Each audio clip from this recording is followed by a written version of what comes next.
കല്യാണം കഴിക്കുന്നവരെ എന്റെ മോൻ ഒരു കടവും ഇല്ലായിരുന്നു. ഇപ്പൊ അതുകൊണ്ടായി. എങ്ങനെയാ ഇത്രയും കടം ഉണ്ടായെന്ന് എനിക്ക് മനസ്സിലാവുന്നില്ല. അമ്മേ, ഏട്ടന് എങ്ങനെ കടം വന്നതെന്ന് എനിക്ക് അറിഞ്ഞൂടാ. അമ്മ എന്നെ കുത്തി പറയുന്നതാന്ന് എനിക്ക് മനസ്സിലാവുന്നുണ്ട്. നീ അല്ലാതെ പിന്നെ ആരാടി അത് മനസ്സിലാക്കേണ്ടത്? കടക്കാരിപ്പോ വീട്ടിലും വന്നു തുടങ്ങി. രാജ്യസേവനം നടത്തിയിരുന്ന ഒരു പട്ടാളക്കാരന്റെ വീടായത്, അറിയാമോ? തുടങ്ങി പട്ടാളക്കഥ. നീ എന്തെങ്കിലും പറഞ്ഞായിരുന്നാന്ന്? ആ പറഞ്ഞു. നീ എന്റെ ഹവിൽദാരെ കുറിച്ച് എന്നാ പറഞ്ഞത്? ഒരു കാര്യം പറഞ്ഞേക്കാം, രണ്ടുപേരും കൂടെ ചേർന്ന് എങ്ങനെയും കടം തീർക്കാൻ നോക്കണം. എന്റെ കയ്യിൽ കാശൊന്നുമില്ല, പറഞ്ഞേക്കാം.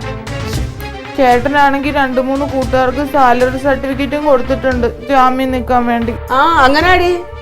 അപ്പുറത്തൊരുത്തി ഉണ്ടല്ലോ, അവന്റെ ശമ്പളത്തിന്റെ പേപ്പർ ചോദിച്ചപ്പോൾ എന്തൊക്കെ പറയുന്നത്? Salary certificate. നീ എന്നെ പഠിപ്പിക്കാനൊന്നും നിൽക്കണ്ട. ഭാര്യമാരുടെ മിടുക്ക ഒരു ഭർത്താവിന്റെ വിജയം നിനക്കറിയാമോ? അമ്മ എന്തിനാ അമ്മ എന്നെ ഇങ്ങനെ ചീത്ത പറയണേ? അമ്മ അറിഞ്ഞൂടെ ഏട്ടന്റെ സ്വഭാവം? പൈസയുടെ എന്തെങ്കിലും കണക്ക് ചോദിച്ചു കഴിഞ്ഞാൽ അപ്പൊ കടിച്ചു കീറാൻ വരും. എന്നിട്ട് ഇപ്പൊ എല്ലാത്തിനും എനിക്കാ കുറ്റം.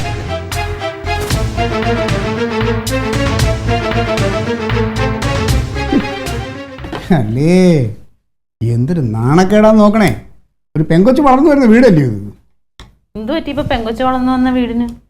നിങ്ങളൊക്കെ അത്രയും എടുക്കരുതെന്ന് ഞാൻ പറഞ്ഞിട്ടുണ്ടെങ്കിൽ എന്താ മനസ്സിലാവില്ലാത്ത? ജീവിക്കണമെങ്കിൽ അന്തസ്സായിട്ട് ആണുങ്ങളെ പോലെ ജീവിക്കണം. ഇതല്ലേ ഞാൻ 24 മണിക്കൂർ നിങ്ങളോട് പറയണത്, അന്തസ്സായിട്ട് ജീവിക്കുന്ന കേൾക്കാറില്ലല്ലോ. ഓ അല്ലേ, ആങ്ങളെ പറയുമ്പോ നിനക്ക് നോവൂടി. പിന്നെ എനിക്ക് നോവൂലേ?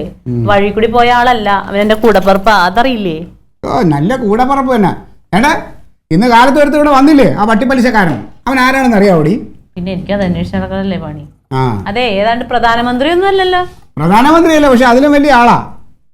അവനെ 3-4 പീഡന കേസിലെ പ്രതിയാ. അവനൊക്കെ വീട്ടിൽ ദിവസം കയറി ഇറങ്ങാന്ന് പറഞ്ഞാൽ നമ്മുടെ മോളുടെ ഭാവി എന്താവും? അവൾക്ക് ഭാവിയിലൊരു നല്ല കല്യാണം കിട്ടുമോ? എന്താ പറഞ്ഞത്? ഓ, മോളുടെ ഭാവിനെ പറ്റി ഉത്കണ്ഠപ്പെടുന്ന ഒരു അച്ഛൻ ഒരു ചില്ലുകൂടി പണിയാനായിട്ട് അതിനകത്ത് ഇരുത്താൻ പോവാ. നിനക്കില്ലെങ്കിൽ എല്ലാം പുച്ഛം തന്നെടി. ഓ, എനിക്കതൊക്കെ ചിന്തിച്ചേ പറ്റൂ. അപ്പോ ചിരിപ്പിക്കല്ലേ രാവിലെ തന്നെ. ഞാൻ ആലോചിക്കുകയാണ്, ഇവൻ ഇതിനു വേണ്ടി ഇത്ര ചെലവ് എങ്ങനെയാന്നാണ്? ഇവൻ ഈ പൈസ എല്ലാം കൊണ്ടുപോയി എന്ത് ചെയ്യണ്? ജോലിക്ക് ജോലിയുണ്ട്, കൈക്കൂലിക്ക് കൈക്കൂലിയുണ്ട്, എന്നിട്ട് ഇങ്ങനെ കടവും ചെലവും ഒക്കെ ആയ ഇതിപ്പോ എനിക്ക് തോന്നണ വേറെ കുടുംബവും കൊച്ചുങ്ങളും ഒക്കെ ഉണ്ടെന്ന്. അതായിരിക്കും. ക്ലീറ്റോ, പറഞ്ഞു വേണ്ട അതിനെ പറയരുത് കേട്ടാ. എല്ലാം കഴിഞ്ഞ് വേറെ കുടുംബം ഉണ്ട്. ഇനി അവനെ പറ്റി പറഞ്ഞാൽ നിങ്ങളുടെ നാവ് പുഴുത്തു പോകും. എന്തടി വേണ്ടാതീനെന്ന് പറയാൻ? പിന്നെ വേണ്ടാതീനല്ലേ എടീ, ഒരുത്തന് കടം വരണമെങ്കിൽ ഒന്നിൽ അവൻ നല്ലൊരു മദ്യപാനി ആയിരിക്കണം. അങ്ങനെ കുടിച്ച് കാശ് പോയെന്ന് പറയാം. അല്ലെങ്കിൽ ഏതെങ്കിലും പെണ്ണുമായിട്ട് എന്തെങ്കിലും ബന്ധമൊക്കെ ഉണ്ടായി കുറേ പൈസ അവർക്ക് കൊടുത്ത് അങ്ങനെ ഉണ്ടാവണം. ഇതല്ലെങ്കിൽ പിന്നെ ചീട്ട് കളിയോ അങ്ങനെയുള്ള വല്ല പരിപാടി, ഇല്ലെങ്കിൽ ദൂർത്ത്. പക്ഷെ ഇവൻ ഈ പറഞ്ഞതൊന്നും നമ്മുടെ അറിവിലില്ല. പിന്നെ എങ്ങനെയാണ് ഇവന് ഇത്രയും കാശിന്റെ ചെലവ് വരണേ? നിങ്ങൾക്ക് അങ്ങനെ ഇത്രയും കടം വന്നു കയറിയത് ഇതൊക്കെ ഉണ്ടായിട്ടാണോ? ആണോ? നീ മാങ്ങയെന്ന് പറയുമ്പോൾ തേങ്ങാന്ന് പറയല്ലേ? അവനെ പോലെയാണോ ഞാൻ? എനിക്ക് ജോലി ആവല്ലോ ഉണ്ടോ, വരുമാനം ഉണ്ടോ? ഒന്നുമില്ലല്ലോ. അയ്യോ, എന്റെ മുത്തിനപ്പൊ ഇതൊക്കെ അറിയാല്ലേ? സമ്മതിച്ചല്ലേ വരുമാനം ഇല്ലാന്ന്? അപ്പൊ ഇനി അവന്റെ കാര്യം ഓർത്ത് തല പുകയ്ക്കണ്ട. എങ്ങനെ വരുമാനം ഉണ്ടാക്കാന്ന് ചിന്തിക്കും. കുറച്ച് നല്ല കാര്യങ്ങൾ ഈ തലയ്ക്കകത്തോട്ട് കയറട്ടെ. അവനെ പറയുമ്പോ സഹിക്കല. ഇതിപ്പോ എനിക്ക് തോന്നണേ നോട്ട് ഇരട്ടപ്പിന് വല്ലതും കൊടുത്തിട്ടുണ്ടാവും. അങ്ങനെ പോയിട്ടുണ്ടാവും. അങ്ങനെ തന്നെ പോയിട്ടുണ്ടായിരിക്കണം. എങ്ങനെയുണ്ട് ഇപ്പൊ? ആശ്വാസം കിട്ടിയോ അവനെ കുറെ കുറ്റം പറഞ്ഞപ്പോ? ഇല്ല, ഞാനത് കണ്ടെത്തി തരാം. എങ്ങനെയാണ് അവന്റെ പോക്ക് എങ്ങനെയാണെന്നുള്ളത് ഞാൻ കണ്ടെത്തി.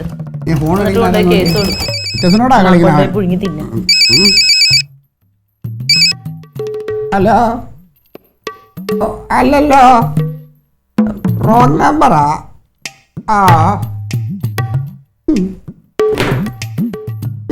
കളി. ഈ ആളാണ് കനകനെ ഇമ്മാതിരി കുറ്റം പറഞ്ഞുകൊണ്ടിരുന്നത്. കനകനെ പോലെയാണോടി ഞാൻ? ഞാനേ രാഷ്ട്രീയത്തിൽ ഒരുപാട് കളികൾ കളിച്ചോണ്ടിരിക്കുന്ന ഒരാളാ. എനിക്കതല്ല തോന്നിയേക്കണത്. നിങ്ങൾക്ക് ഏത് ലെവൽ വരെ താഴാം, അവനത് പറ്റില്ല. മറ്റേ IAS ഉദ്യോഗസ്ഥനല്ലേ? എടോ, ഞാൻ ഇവന്റെ കയ്യിൽ നിന്ന് പലിശക്ക് പൈസ വാങ്ങിച്ചിട്ടുണ്ടെങ്കിൽ അത് എന്നോട് ചോദിച്ചാ പോരെ? ഈ വീട്ടിൽ പോയിട്ട് ബഹളം ഉണ്ടാക്കേണ്ട കാര്യമുണ്ടോ? വൃത്തിയിട്ടതുണ്ടി. കനക, അവൻ രാവിലോട്ട് നിന്റെ ഫോണിൽ വിളിച്ചല്ലേ? നിനക്കൊന്ന് എടുത്തിട്ട് ഈ മറുപടി അവനോട് പറഞ്ഞാൽ അവൻ വീട്ടിൽ പോകുമോ? എടാ, എങ്ങനെ ഫോൺ എടുക്കും? ഫോൺ എടുത്ത് ചെവിയിലേക്ക് വെച്ച് കഴിഞ്ഞാൽ തുടങ്ങും അവൻ തെറി. പൈസയും കൊടുക്കണം, പിന്നെ അവരെ ചീത്ത വിളി ഞാൻ കേൾക്കണം. പലിശക്ക് പൈസ എടുത്താൽ അങ്ങനെയാണ്, കൊടവേറ് വന്ന പോലെയാണ്. പിടിച്ചാൽ നമ്മുടെ കയ്യിൽ നിൽക്കൂലത്, ഇങ്ങനെ പോയിക്കൊണ്ടിരിക്കും. എനിക്കിപ്പോൾ ഈ പലിശക്കാരൻ വീട്ടിൽ പോയി ബഹളം വെച്ചതല്ല വിഷയം. ഇതാ ക്ലീറ്റസ് അറിഞ്ഞല്ലോ എന്നുള്ളതാണ്. അതിപ്പോ എന്താണ് ഇവന് നാണവമാനം ഇല്ലാത്തവൻ നീ പലിശക്ക് കാശ് മേടിച്ചെന്ന് അറിഞ്ഞാൽ ഇനിയിപ്പോ എന്താ? അങ്ങനെയല്ലടാ, എനിക്കൊരു പെറ്റി കേസ് വരുന്നത് നോക്കി നിൽക്കുക എന്നെ കൊലക്കാരിൽ കൊടുക്കാൻ വേണ്ടി. അങ്ങനെയുള്ള ഇവ ഇത് കേട്ട് കഴിഞ്ഞാൽ പിന്നെ അവൻ ആഘോഷല്ലേ, ഉത്സവാവൂലേ? അല്ല കനക, നിനക്കെന്ത് ഇത്ര പേരുത്ത് കടം വരാൻ? നല്ല കൃത്യതയായിട്ട് പോയച്ചാണല്ലോ. എന്താടോ ആ വന്ധ്യതാ ചികിത്സ തന്നെ. അത് ഭയങ്കര പൈസയാണ്. ഇപ്പൊ ആളെ കൊല്ലേന്നാണ് പറയണ. എത്ര കാലമായി ചികിത്സ തുടങ്ങിയിട്ട്? 12-13 വർഷമാണ്. ഒരു ചികിത്സ നടന്നുകൊണ്ടിരിക്കുമ്പോൾ വേറൊരാൾ വന്നിട്ട് പറയും ആ ഡോക്ടറെ കാണണ്ട, അതിലും നല്ലത് മറ്റേ ഡോക്ടറാണ്. അപ്പോൾ വേറൊരാൾ പറയും അത് വേണ്ട ഇതാണ്. ഇങ്ങനെ പൈസ ചെലവാക്കിയതിന് യാതൊരു കണക്കുമില്ല. ആദ്യമൊക്കെ ഞാൻ ഇതിൻ്റെ കണക്കുന്നൊക്കെ എഴുതി വെച്ചിരുന്നു. പിന്നെ അതൊക്കെ പോയി. ഈ പലിശക്ക് എടുത്തത് അതിന് വേണ്ടിയിട്ടാണ്. നല്ലൊരു കാര്യത്തിനല്ല, അതിന് നീ ടെൻഷൻ അടിക്കണ്ട. അത് റെഡിയാവും. അത് പൈസ ചെലവാക്കിയെന്ന് ഓർത്തിപ്പോൾ അത് പോക്കില്ലല്ലോ. ഞാനൊരു കാര്യം ചെയ്താലോ? ഇവന്റെ ആ പൈസ എങ്ങനെയാലും ഒന്നിച്ച് കൊടുക്കുക നല്ലത്. അത് നല്ലതാണ്. ആ ഇടപാടങ്ങോട്ട് തീരട്ടെ.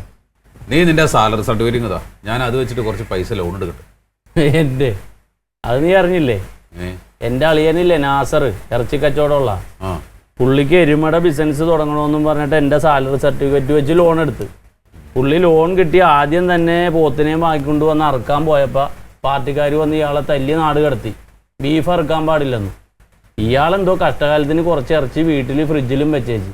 അവരൊക്കെ കൂടി വന്ന് വീട്ടുകാരെയും തല്ലി. ഇപ്പം അവർക്ക് നാട്ടിലും നിൽക്കാൻ കള്ളിയില്ല, ജോലിക്കും പോകാൻ പറ്റണില്ല. ആകെ പ്രശ്നമായിട്ട് ഇത് മുഴുവൻ എൻ്റെ തലയിലാണ്. നീ ഇതറിഞ്ഞില്ലേ? പത്രത്തിലൊക്കെ ഉണ്ടായല്ല. ആ വഴി അടങ്ങും. എൻ്റെ സാലറി സർട്ടിഫിക്കറ്റ് നടക്കില്ല.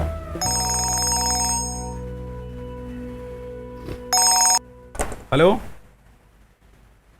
എന്താണ് പറഞ്ഞോ?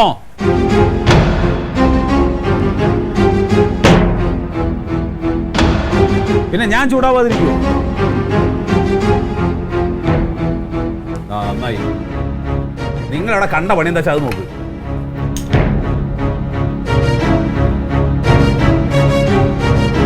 എൻ്റെ ജമന്തി ഇന്ന് ദയവ് ചെയ്ത് നിർത്തുമോ? എന്നെ കൊണ്ട് വയ്യത് കേൾക്കാം. എനിക്കിവിടെ 100 കൂട്ടം പണികളുണ്ട്. നീ ഫോൺ കട്ട് ചെയ്തേ. ബാക്കിയൊക്കെ വന്നിട്ട് പറയാം. ശരി ഓക്കെ. ഞാൻ കരുതണേ ഈ ബെഞ്ചും ഡെസ്ക് കൊടുത്തുകൊണ്ടുപോയി നിന്റെ വീട്ടിലിട്ട് അവിടെ ഇരുന്നാൽ അതും കൈകാര്യം ചെയ്യാം. ഈ പണി നടക്കും.